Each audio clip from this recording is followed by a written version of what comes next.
बिस्मिल्लाहिर्रहमानिर्रहीम। सूरह अनसर शान नुज़ूल तर्जुमा रूहानी फैज़ और फजीलत। शान नुज़ूल अल्लाह की मदद और फतह का ऐलान। सूरह अनसर मदीना मुनव्वरा में नाजिल हुई और ये कुरान मजीद की 110वीं सूरह है जिसमें कुल 3 आयात हैं। यह सूरह फतह मक्का के बाद नाजिल हुई और इसे सूरह त्विदीय विदाई सूरह भी कहा जाता है क्योंकि ये नबी करीम सल्लल्लाहु अलैहि वसल्लम की वफ़ात की खबर देने वाली सूरहों में से एक मानी जाती है। इस सूरह में अल्लाह ताला ने अपने रसूल को बताया कि जब अल्लाह की मदद और फतह आ जाएगी और लोग जत्थों में इस्लाम में दाखिल होंगे तो उस वक्त अपने रब की हम्द के साथ तस्बीह करना और उससे माफ़ी मांगना क्योंकि बेशक वह तौबा कबूल करने वाला है। फुकहा और मुफस्सिरीन के मुताबिक ये सूरह उस वक्त नाजिल हुई जब इस्लाम अपने कामिल दौर में दाखिल हो चुका था और नबी पाक सल्लल्लाहु अलैहि वसल्लम का मिशन मुकम्मल हो चुका था। इस सूरह में अल्लाह ताला ने रसूलुल्लाह सल्लल्लाहु अलैहि वसल्लम को इशारा दे दिया कि आपकी दुनियावी जिम्मेदारी पूरी हो चुकी है और अब जल्द ही आप इस दुनिया से रुखसत होंगे। सूरह अनसर का तर्जुमा।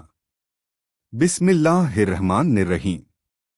एक, जब अल्लाह की मदद और फतह आ जाए। 2, और तुम देखो कि लोग जत्थों के जत्थे अल्लाह के दीन में दाखिल हो रहे हैं। 3, तो अपने रब की हम्द के साथ तस्बीह करो और उससे माफ़ी मांगो, बेशक वो तौबा कबूल करने वाला है। तफसीर। इस सूरह का मकसद नबी करीम सल्लल्लाहु अलैहि वसल्लम को इस बात की खबर देना है कि अब इस्लाम अपने आखिरी मरहले में है। फतह मक्का इस्लाम की सबसे बड़ी फतह थी जिसके बाद अरब के तमाम कबीले इस्लाम में दाखिल होने लगे। सूरह अनसर में रसूलुल्लाह सल्लल्लाहु अलैहि वसल्लम को बताया गया कि अब जब अल्लाह ने तुम्हें फतह अता फरमा दी है और लोग झुंड के झुंड इस्लाम कबूल कर रहे हैं तो अब तुम अल्लाह की तस्बीह पढ़ो, उसकी हम्द करो और उससे इस्तिग़फ़ार करो।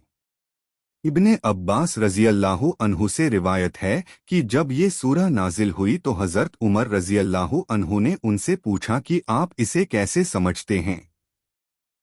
उन्होंने फरमाया, ये सूरह बताती है कि अब रसूलुल्लाह सल्लल्लाहु अलैहि वसल्लम का वक्त पूरा हो चुका है। अल्लाह ने आपको इशारा कर दिया है कि अब आप इस दुनिया से रुखसत होने वाले हैं। इस पर हज़रत उमर रज़ियल्लाहु अन्हु रोने लगे। रूहानी फैज़ इस्तिग़फ़ार की अहमियत। सूरह अनसर हमें ये सिखाती है कि कामयाबी के बाद घमंड नहीं बल्कि तवाज़ो और शुक्र अदा करना चाहिए। इंसान जब किसी मंजिल पर पहुँचे, जब कोई मकसद पूरा हो जाए तो सबसे पहले अल्लाह का शुक्र अदा करे, उसकी तस्बीह करे और इस्तिग़फ़ार करे। यही असल अल्लाही बंदगी है। इस सूरह से हमें ये भी सबक मिलता है कि कामयाबी का सबसे बड़ा ज़रिया अल्लाह की मदद है और जब वो मदद मिल जाए तो समझो कि कामयाबी तुम्हारे कदम चूमेगी। लेकिन इस कामयाबी को संभालने के लिए इंसान को खुदा की याद में रहना ज़रूरी है। सूरह अनसर की रूहानी ताकत ये है कि जो शख्स सच्चे दिल से इसे पढ़े और उसके मुताबिक अमल करे, अल्लाह ताला उसकी ज़िंदगी में फतह और कामयाबी अता करता है।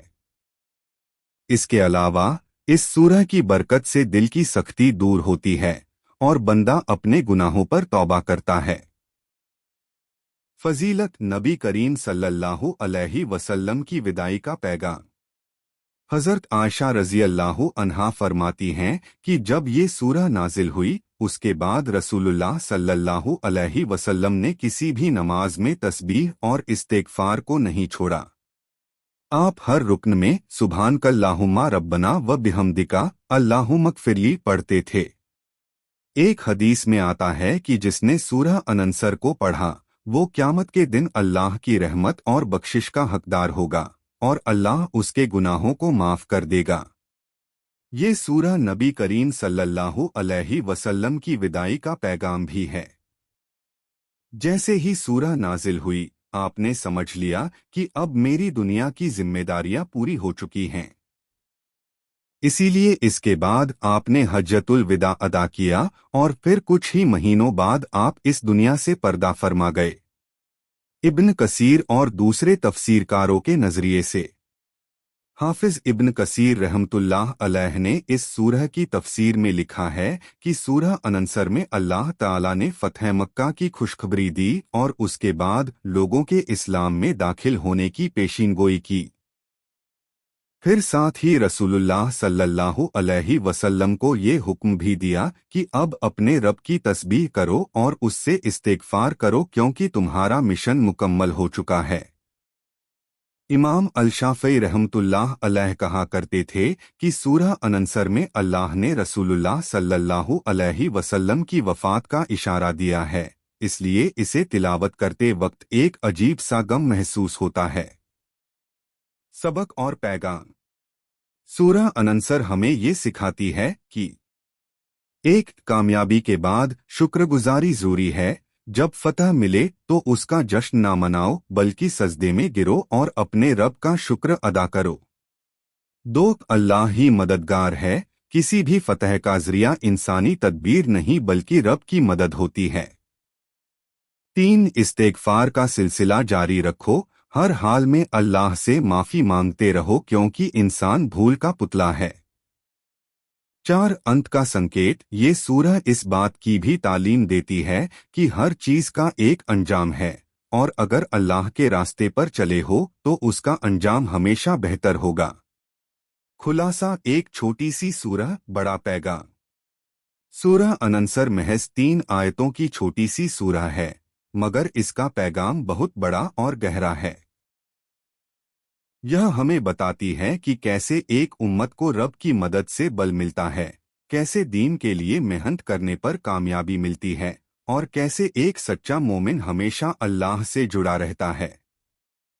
نبی کریم صلی اللہ علیہ وسلم کی پوری زندگی اس سورہ کا عملی نمونہ تھی، پہلے محنت، پھر فتح، اور آخر میں سجدہ اور استغفار۔ پیارے ناظرین، ہمارے آقا سرور کائنات حضرت محمد مصطفیٰ صلی اللہ علیہ وسلم نے ارشاد فرمایا ہے، دین کا علم حاصل کرنا ہر مسلمان مرد اور عورت پر فرض ہے۔ یعنی ہم سب پر یہ ذمہ داری ہے کہ ہم دین کو سمجھیں، سیکھیں اور اس پر عمل کریں۔ اسلامی تعلیم سے دلوں کو روشنی ملتی ہے اور زندگی کی راہیں آسان ہوتی ہیں۔ ہمارا یہ چینل اسی مقصد سے ہے کہ آپ تک صحیح اور مستند دینی معلومات پہنچتی رہیں۔ اگر آپ بھی چاہتے ہیں کہ آپ کی زندگی دین کی روشنی سے چمکے تو اس ویڈیو کو لائک کریں، چینل کو سبسکرائب کریں اور دینی باتیں دوسروں تک پہنچانے کا نیک کام کریں، کیونکہ دین کی باتوں کو آگے بڑھانا ثواب جاریہ اور 2 جہانوں کی کامیابی کا ذریعہ بنتا ہے۔ تو اسے اپنے عزیزوں، دوستوں اور رشتہ داروں تک ضرور شیئر کریں۔ السلام علیکم ورحمۃ اللہ وبرکاتہ۔